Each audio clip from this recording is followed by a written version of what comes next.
Halo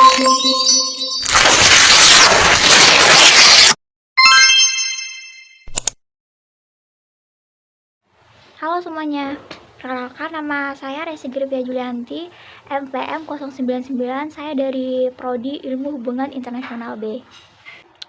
Jadi di sini saya ingin menjelaskan mengenai konsep dan teori-teori dasar yang ada dalam hubungan internasional. Pertama kita akan masuk ke konsep. Dalam hubungan internasional, konsep itu dibagi menjadi 6 ya. Yang pertama adalah konsep kedaulatan. Jadi kedaulatan adalah kekuasaan penuh sebuah lembaga atau negara untuk mengatur urusannya sendiri tanpa adanya campur tangan dari pihak luar atau dari pihak manapun. Kemudian kedaulatan ini dibagi menjadi dua, yaitu kedaulatan internal, artinya kekuasaan untuk mengatur dalam negeri. Yang kedua adalah kedaulatan eksternal, adalah independen dari intervensi pihak luar. Kemudian yang kedua adalah kepentingan nasional. Kepentingan nasional itu alasan atau motivasi sebuah negara dalam menjalankan hubungan luar negerinya, atau kayak kerjasama lah gitu pokoknya. Nah jadi itu kepentingan nasional itu dibagi menjadi dua. Yang pertama ada kepentingan nasional primer, yang artinya keamanan dan kelangsungan hidup yang tidak dapat dikompromikan.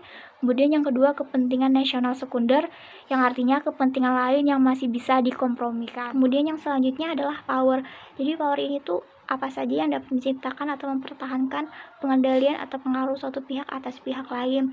Jadi power itu tuh dapat memberikan kekuatan, dapat mempengaruhi dan juga dapat memberikan otoritas.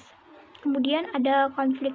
Jadi tuh konflik ini tuh situasi di mana dua atau lebih aktor untuk mengejar tujuan-tujuan mereka yang tidak berkesesuaian.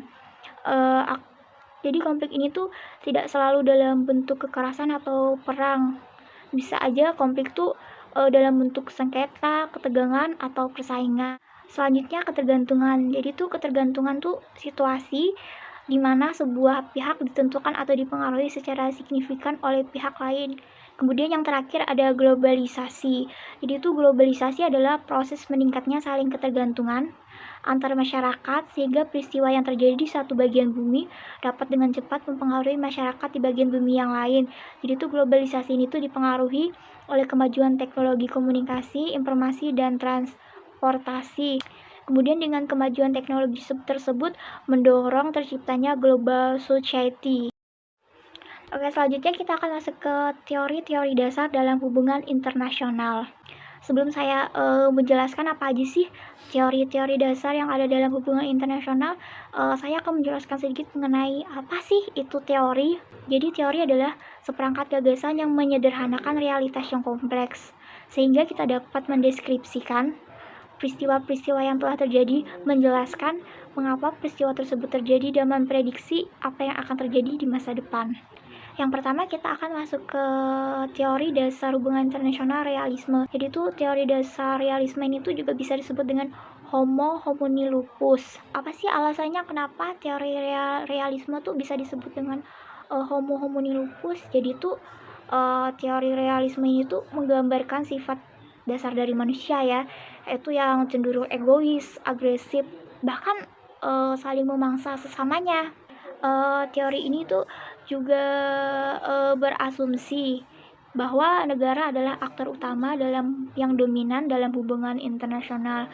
Kemudian hubungan antar negara tuh lebih bersifat konfliktual daripada kooperatif, yang mana maksudnya adalah kompetisi atau konflik tuh sudah melekat dalam politik dunia, bahkan hubungan antar negara. Kita akan masuk ke asumsi dasar liberalisme. Aktor utama dalam HI itu untuk teori liberalisme bukan hanya negara ya, tetapi juga ada aktor-aktor non-negara. Struktur internasionalnya bersifat kooperatif daripada konfliktual, di mana teori ini tuh sangat menjunjung tinggi kebebasan dan kemajuan individu. Teori ini sangat menghargai manusia sebagai makhluk yang baik, ciptaan Tuhan. Kita akan masuk ke asumsi dasar dari teori Marxisme. Jadi dalam teori ini tuh aktor utama dalam hubungan internasional adalah kelas-kelas sosial atau kelompok sosial yang digolongkan berdasarkan kepemilikan materialnya atau posisi tertentu dalam proses produksi. Selanjutnya kita akan masuk ke teori dasar dari hubungan internasional yang terakhir, yaitu konstruktivisme. Jadi dalam teori ini, kepentingan nasional itu adalah realitas yang terkonstruksi atau terbangun secara sosial. Kepentingan nasional merupakan sesuatu yang muncul dalam proses interaksi antar aktor sehingga bisa berubah-ubah. Jadi kesimpulannya adalah hubungan internasional dilakukan untuk interaksi yang dilakukan oleh suatu negara dengan negara lainnya. Hubungan internasional pada dasarnya adalah hal yang baik untuk dilakukan oleh suatu negara karena akan menciptakan perdamaian di antara negara-negara yang menjalin hubungan.